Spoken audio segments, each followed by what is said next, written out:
نحمدہ ونصلی علی رسولہ الکریم اما بعد فاعوذ باللہ من الشیطان الرجیم بسم اللہ الرحمن الرحیم السلام علیکم ورحمۃ اللہ وبرکاتہ۔ امید کرتی ہوں آپ سب خیریت سے ہوں گے، اللہ تعالیٰ کا فضل و کرم ہو آپ سب پر۔ آج میں آپ سب کے سامنے نبی کریم صلی اللہ علیہ وآلہ وسلم کا ایک معجزہ پیش کرنا چاہوں گی۔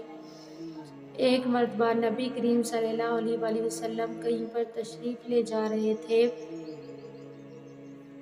کہ راستے میں ان کو ایک عورت ملی جس کی بکری بالکل لاغر تھی، بالکل کمزور تھی۔ تو نبی کریم صلی اللہ علیہ وآلہ وسلم نے اس سے دودھ کی پیشکش کی کہ ہمیں دودھ پلائیں، تو اس نے کہا کہ میری بکری دودھ نہیں دیتی۔ تو نبی کریم صلی اللہ علیہ وآلہ وسلم نے جیسے ہی اس کے تھنوں کو ہاتھ لگایا تو وہ دودھ سے بھر گئی۔ تو اس عورت نے نبی کریم صلی اللہ علیہ وآلہ وسلم کو بھی دودھ پلایا اور نبی کریم صلی اللہ علیہ وآلہ وسلم کے ساتھیوں نے بھی دودھ پیا۔ اس عورت کا نام تھا معد۔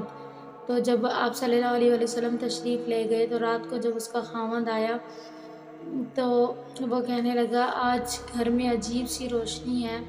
تو وہ کہنے لگی ایک شریف نیک بزرگ آئے تھے جس کی وجہ سے ہماری بکری دودھ دینے لگ گئی ہے۔ تو اس کے خاوند نے کہا کہ وہ لگتا ہے کہ وہ بزرگ مدینے والے ہیں جن کے بارے میں ہم نے سنا ہے اور ان کی برکت کی وجہ سے آج ہمارے گھر میں روشنی ہے۔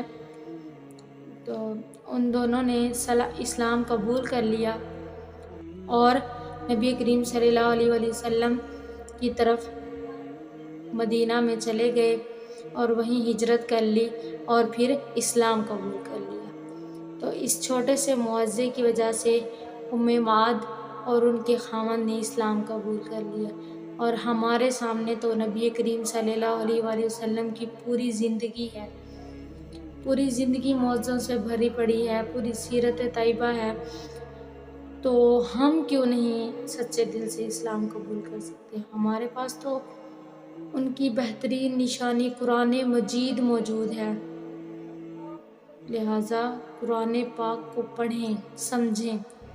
قرآن پاک کو پڑھنا ایسے نہیں کہ صرف اس کو پڑھ لینا، تلاوت کر لینا، نہیں، بلکہ اس کے ترجمے پر جائیں، اس کی تفسیر پر جائیں، اس کے ایک ایک حرف کو سمجھیں۔ وآخر دعوانا الحمد للہ رب العالمین۔ جزاک اللہ، خدا حافظ۔